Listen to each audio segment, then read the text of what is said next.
This Zoom session is being brought to you by the Fractal Cybernetic. All right, for today, sections 6 and 7. 6 is generalized factoring, which is useful for solving polynomial equations. And section 7 will be about simplifying rational expressions. All right, this is a medley of factoring methods. So the obvious one is common factor. Ax plus bx plus cx all the way up to zx. You remove the common factor of x times a plus b plus all the way up to z. This is called a complete factorization if x is the greatest common factor of all the terms. If there's any left over, it's not complete. Okay, so for example, 24x plus 16 is what? Well, there's a common factor of 8. Remove from 24x, leaves 3x. Remove from 16 and get 2. These have no factor in common, so this is the greatest common factor, and this is a complete factorization. 45a squared minus 9a is a common factor of a, and there's a common factor of 9. Pulling it out, you're left with 9a times 5a minus 1. Here's 10x squared y minus 10x squared y squared. Well, 15 and 10 have a common factor of 5. There's x squared in common. You can pull that. Y and y squared, common factor is y. Support 5x squared y and dividing each of these terms by that, it's 5x squared y times 3 minus 2y. Now, trinomials, they're basically for quadratics. If you have a square plus twice bx plus b squared, you can solve by you can complete the square. The trick is to take half of this middle coefficient, in this case b, square that, and if it matches up to this b squared, when squared, then this whole thing will be x plus this b quantity squared. So for example, x squared plus 6x plus 9. Half of 6 is 3, squared is 9, which matches that. So this will be the square of x plus this 3 here. If it's instead of a minus 2bx, well, it's the same thing, really. You have a minus b instead of a plus b. So x squared minus 10x plus 25. You divide this negative 10 by 2 and get a negative 5. So this will be x minus 5 quantity squared, because this 5 squared matches up to 25. So, or you could do a more general thing. Instead of completing the square, you use the rule that the rule of x squared plus 2bx plus b squared. Okay, this one, again, a squared plus twice 9 times a, that's 18a.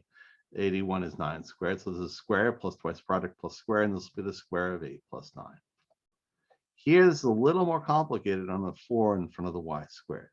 We can write that as the square of 2y. This 49 is the square of 7, and if you can get 2 times 2y times 7 for the middle coefficient, that'd be 28y, which it is. So this is square plus twice product plus square, and that'll be the square of 2y plus 7. Okay, now here we have factoring a quadratic. Okay, it's going to be 1x squared. That makes things a little easier. Plus bx plus c. Well, we can factor that into x plus b times x plus p times s plus q if p plus q equals b and p times q equals c. So you search among the factors of c for some that sum to b. So for example, x squared plus 5x plus 6. Well, their product must be 6. Their sum should be 5. If p given a p, q has to be 6 over p because their product is 6. So we go various values for p. If p is 1, q is 6, their sum is 7. No good. Well, let's try another one. P is q, 6 over 2 is 3. Their sum is 5. It works fine. So there we go. This is x plus 2 times x plus 3. Here we have t squared plus 14t plus 48. Their product is 48. This sum should be 14. Well, we try various. So whatever p is, q is 48 over p, and then we'll look at the sum. 48 over 1 is 48. They add to 49. Too big. 2, 24, sum is 26, still too big. 3, 16, 19, still too big, though it's coming in. 4, 12, 16, still a little too big, but not that bad. 5 does not factor into 48. 6 does. 40 over 6 is 8. The sum is 14. It checks. So this will be t plus 6 times t plus 8. That factors. Y squared minus 17y plus 72 is what? Well, their sum, P and Q, must add to negative 17, and their product is 72. So we look among the factors of 72. 1, 72, sum is 73. Wrong sign and wrong size and wrong sign. We need a negative for the sum. Okay, that's easily fixed. Try -1 for P. Then Q is -72, sum is -73. It's the right sign, but wrong size. -2, -36, -38. No. -4, -18, -22. It's getting close. -6, -12. The sum is -18, very close to -17. 7 doesn't work. However, 8 does. -8, 72 over -8 is -9. The sum is -17 as required. So this quadratic factor is that y minus 8 times y minus 9. Okay. Now here we're factoring ax squared plus bx plus c. Note this a in front of the x squared, no longer a 1. Okay, well, to solve this, we find P and Q whose sum is still B and their product is A times C, rather than just AC. When you do that, you can write this BX as PX plus QX, and these 4 terms will factor by grouping. I'll explain why in a few minutes, but first let's an example. 2x squared plus 5x plus 3. Their sum, we need 2 numbers whose sum is 5, excuse me, and their product is 2 times 3. Well, golly, 2 plus 3 is 5, and 2 times 3 is 2 times 3. So 2 and 3 work fine. So you can write this 5x as 2x plus 3x. So 2x squared plus 5x plus 3 is 2x squared plus 2x plus 3x plus 3. These 2 terms have a common factor of 2x times an x plus 1. These 2 terms have a common factor of 3 times an x plus 1. And by the seeming miracle of grouping, these 2 in fact are the same. X plus 1, we'll pull it out.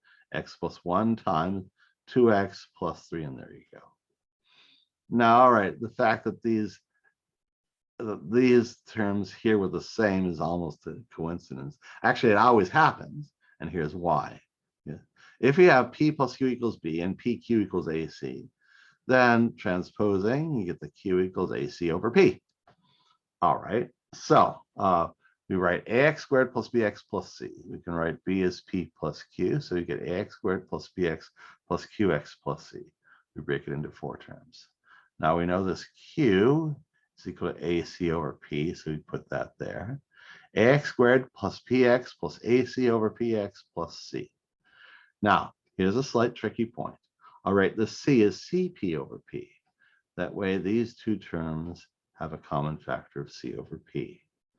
Ax squared plus px is a common factor of x times ax plus p.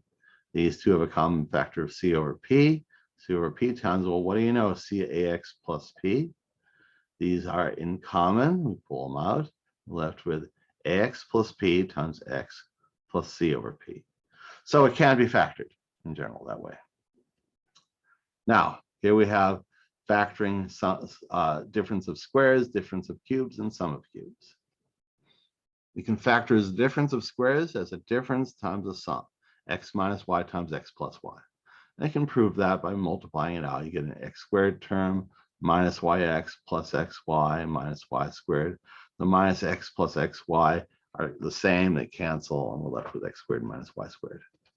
I nicknamed this the 99 rule, because if you set x equal to 10 and y equal to 1, the left side is 10 squared minus 1 squared, 100 minus 1, which is 99. And the right squared is 10 minus 1 times 10 plus 1, which is 9 times 11, which is also 99.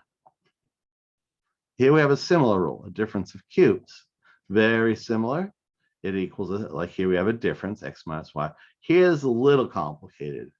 Square plus product plus square, x squared plus xy plus y squared. And again, you can verify this by multiplying this out. And the x squared term, you get an x squared term, you get a minus y cubed term, and all the other terms come in plus and minus pairs, which cancel out. Now, like I call this the 99 rule. I call this the 999 rule. If you let x equal to 10 and y equal to 1, left side is 10 cubed minus 1 cubed, 1,000 minus 1 or 999. The right side is 10 minus 1, which is 9. times 10 squared plus 10 times 1 plus 1 squared, which is 111. And 9 times 111 is 999, and these two are the same. Now here is a related one. Here we change y for negative y. It flips over every odd power of y. The minus y cubed becomes plus y cubed. This minus y becomes plus y. This plus xy becomes minus xy. But all the other terms stay the same sign. So a sum of cubes, x cubed plus y cubed, equals a sum x plus y times square minus product plus square. Unfortunately, we don't really have an exactly similar rule for sum of squares. You wind up having to go to complex numbers for that. All right, I really should rewrite this. This is a writing of the medley of all possible factoring. As I mentioned, removing a common factor, factor by grouping, aka unfoil, PQ method, we saw that, the AC method, difference of squares, difference in sums of cubes. I really should rewrite this. That's the second one. Redo factoring medley. Too dim. I really need to darken it up. I'll have do that in the canvas. So for example, 2x squared y minus 6xy squared plus 3xy. What's factor it? Well, okay. 2, 6, and 3, there's no common factor. X squared y, xy squared xy is a common factor of xy. When you remove it, you get xy times 2x minus 6y plus 3. And this is as complete as you can get. There are no common factors in here. Factor x squared plus 2x minus 15. So we need two numbers whose sum is 2 and its product is negative 15. And as a little bit of searching, there aren't that many factors to look among, but 5 and negative 3 work. Their sum is 2, their product's negative 15. So this factors into x plus 5 times x minus 3. Here we have 3x squared minus 16x plus 5, factor that. We need 2p and q, whose product is 3 times 5, which is 15. And whose sum is the middle coefficient, negative 16. And a little bit of searching proves that negative 1 and negative 15 work. Their sum is negative 16, their product is positive 15. So we write this negative 16x is minus 1x minus 15x. Still plus the 3x squared plus a 5. Now, these two terms, 3x squared minus 1x, have a common factor of x times 3x minus 1. Here it gets a little complicated. Minus 15x plus 5, obviously a common factor of 5. Factoring out, get 5 times negative 3x plus 1. Unfortunately, these are not quite the same. They're opposites, 3x minus 1 minus 3x plus 1. So we fix that by pulling a negative factor out. So x times 3x minus 1 minus a 5 times, and now 3x minus 1. Pull out the common factor of 3x minus 1 here. I have an x minus 5 left here, and so there you go. X minus 5 times 3x minus 1. Here we have 49 minus 4z squared. This is a difference of squares. 49 is 7 squared. 4z squared is the square of 2z. Difference of squares is difference times sum. 7 minus 2z here, 7 plus 2z there. Here we have 8a cubed minus 1, factor that. This is a difference of cubes. 8a cubed is a cube of 2a, 1 is 1 cubed. Difference of cubes is difference times square plus product plus square. 2a minus 1 is a difference. 2a squared is 4a squared. 2a times 1 is 2a, 1 squared is 1, and so therefore 2a minus 1 times 4a squared plus 2a plus 1, and that factors that. This is factoring 27x cubed plus y cubed. Okay, this is a sum of cubes. 27x cubed is a cube of 3x plus the cube of y. And a sum of cubes is a sum times square minus product plus square. So 3x plus y, that's the sum, plus times, square of 3x, that's 9x squared, minus 3x times y, that's minus 3xy, plus y squared. And so 3x plus y times the quantity 9x squared minus 3xy plus y squared. All right. And some similar ones. Again, these are more AC and PQ. Factor x squared minus 2x minus 8. Need two numbers whose sum is -2 and whose product is -8. -4 and 2 work. You can find that after a little bit of searching. The sum is -2, their product is -8. And so this factors into x minus 4 times x plus 2. And here we have an AC method problem. 2x squared plus 5x plus 3. All right. P and Q, their product must be 2 times 3, which is 6. The sum must be 5. 2 and 3 work. 2 plus 3 is 5. 2 times 3 is 6. So you write this 5x as 2x plus 3x. 2x squared plus 2x plus 3x plus 3. These two terms have a common factor of 2x times an x plus 1. These two terms have a common factor of 3 times an x plus 1. X plus 1 is held in common, so pull it out. X plus 1 times 2x plus 3. Okay.